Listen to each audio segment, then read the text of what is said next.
Welcome everybody to Extreme Off-Road Silly Bills, and today we're dealing with the 2017 Abarth 124 Spider. Now this has 668 horsepower, 682 pounds-feet of torque from a 2-litre turbocharged inline-4 engine.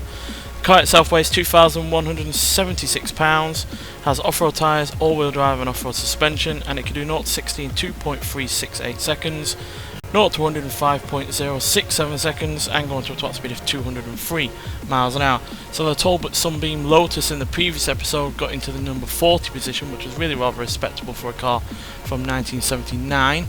So maybe this will do better, but obviously this is still out of its comfort zone, being a sports car, originally being only rear-wheel drive and having less than 200 horsepower. So yeah, let's get out there and see what it can do.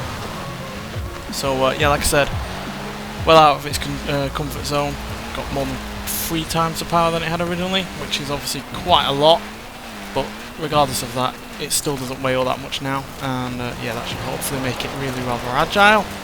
But outside of that, yeah, it should also be good in terms of acceleration because of that weight loss, and because obviously it's quite new suspension, new brakes over anything like a Talbot Sunbeam, which had obviously quite old brakes and suspension, and yeah, even with the upgraded ones it wasn't going to be as nippy or as agile as something like this would be, but again, both are outside of their comfort zone, so yeah, regardless of that, they're still going to be a little bit even, because obviously they're both dealing with off-road elements that they weren't meant for, certainly not at speed, and yeah, certainly more at home on the road. But yeah, we've had plenty of modern sports cars on this series before.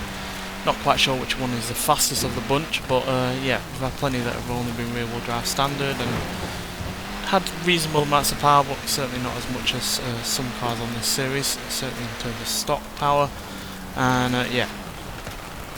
But I imagine that we've had a few that have been surprisingly quick, and yeah, this series has thrown up several cars that have been far quicker than you would have expected, hypercars, supercars, cars that are generally not meant for going off-road, and yet they've been really rather quick. Even some track cars have been massive surprises, so yeah, I'm looking forward to seeing what Forza Horizon 5 throws up in terms of the types of cars and seeing what they can do, because naturally you presume that an off-road vehicle would be best at here, but that's just not been the case so far. So yeah, I'm looking forward to seeing what Forza Horizon 5 throws up in terms of its environments and surfaces and the like, and seeing how that wreaks havoc with certain cars.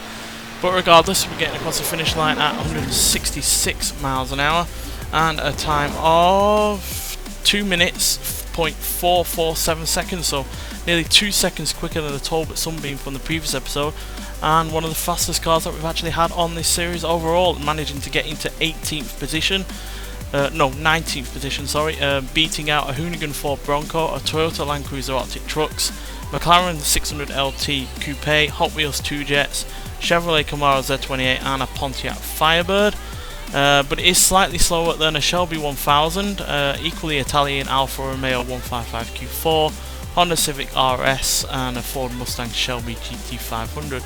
But in terms of modern, slightly underpowered sports cars, I think this is probably the fastest that we've had.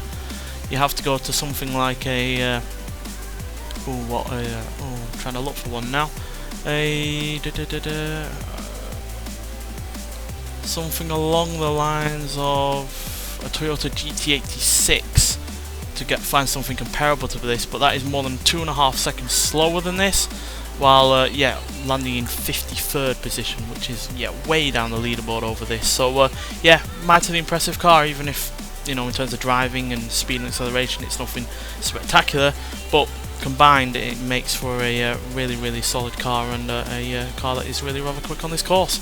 So yeah, despite being far from the most spectacular vehicle, still managed to be one of the few that have gotten this quick. Nonetheless, thanks for watching, and I'll see you in the next one. Bye.